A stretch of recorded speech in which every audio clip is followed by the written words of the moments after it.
চললাম, ইহা অতি পবিত্র একটি পর্ব। আমরা শুধু হাইলাকান্দিবাসী নয়, সমস্ত পৃথিবীতেই এই ইয়া হয়ে থাকে।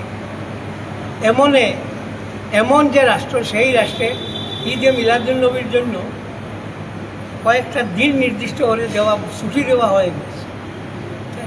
ইহার এত গুরুত্ব এই জন্য, এই দিনটি মুহাম্মদুর রাসূলুল্লাহ সাল্লাল্লাহু আলাইহি ওয়াসাল্লামের জন্মদিন। মুহাম্মদুর রাসূলুল্লাহ সাল্লাল্লাহু আলাইহি ওয়াসাল্লাম বিশ্ববাসীকে শান্তির বাণী শুনিয়েছেন এবং সর্বদা শান্তি কামনা করেছেন। আমরা এজন্যই এই দিনকে অত্যন্ত গুরুত্ব সহকারে পালন করি, যাতে করে এই দিনটা আমাদের নিকট তথা সমস্ত বিশ্ববাসীর নিকট শান্তির দিন হিসাবে হয়। এই জন্য আমরা দাবি করেছিলাম এই দিনকে, সরকারের নিকট দাবি করেছিলাম এই দিনকে বিশ্বনবী মুহাম্মদ রাসূলুল্লাহ সাল্লাল্লাহু আলাইহি ওয়াসাল্লামের জন্মদিবসকে বিশ্ব শান্তি দিবস হিসাবে ঘোষণা করা হোক। জানি না সরকার করে নাই, করবেও না। তো আমাদের দাবি থাকলো বিশ্ব শান্তি দিবস হিসাবে ঘোষণা করার, কারণ আমাদের নবী মুহাম্মদুর রাসূলুল্লাহ সাল্লাল্লাহু আলাইহি ওয়াসাল্লাম সর্বদা শান্তির প্রতীক ছিলেন এবং শান্তির ধারক ও বাহক ছিলেন।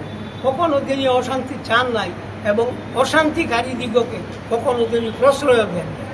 রাসূলুল্লাহ সাল্লাল্লাহু আলাইহি ওয়াসাল্লামের জীবনাদর্শ যদি আমরা ভালোভাবে পড়ি বা জীবনাদর্শ ভালোভাবে আওড়াই, তাহলে আমরা দেখব যে রাসূলুল্লাহ সাল্লাল্লাহু আলাইহি ওয়াসাল্লাম সমস্ত পৃথিবীর মানুষের মঙ্গলের জন্য কাজ করে দিয়েছেন। কোনো কাজ, এমন একটি কাজ করেননি যা মানুষের অমঙ্গল হয়।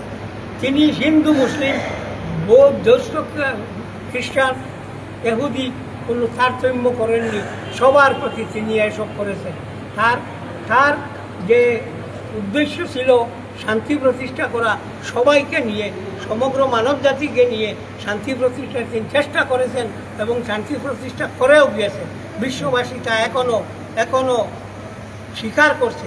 যদিও কেউ স্বীকার করে না, তাহলে সে হলো হিংসুক। কিন্তু ভালো মানুষ যারা, শান্তিপ্রিয় মানুষ যারা, তারা স্বীকার করছেন যে মুহাম্মদুর রাসূলুল্লাহ সাল্লাল্লাহু আলাইহি ওয়াসাল্লাম যদি এই পৃথিবীতে না আসতেন, তাহলে পৃথিবীর শান্তি আসতো না। এমনকি আমাদের দেশে মোহনদাস করমচাঁদ গান্ধী তিনিও বলেছেন যে মুহাম্মদুর রাসূলুল্লাহ সাল্লাল্লাহু আলাইহি ওয়াসাল্লাম পৃথিবীতে আসায় পৃথিবীতে একটা শান্তি প্রতিষ্ঠিত হয়েছে। তাহলে আর কি লাগে? এই তো আমাদের হয়ে গেছে। যদি আমরা গান্ধীকে মানি, তাহলে তার কথাই আমাদের জন্য যথেষ্ট। 12 রবিউল আউয়ালে সমাজকে আহ্বান করবো শান্তি সম্প্রীতি বজায় রাখার জন্য এবং সবাইকে আহ্বান করবো শান্তির মিছিলে অংশগ্রহণ করার জন্য।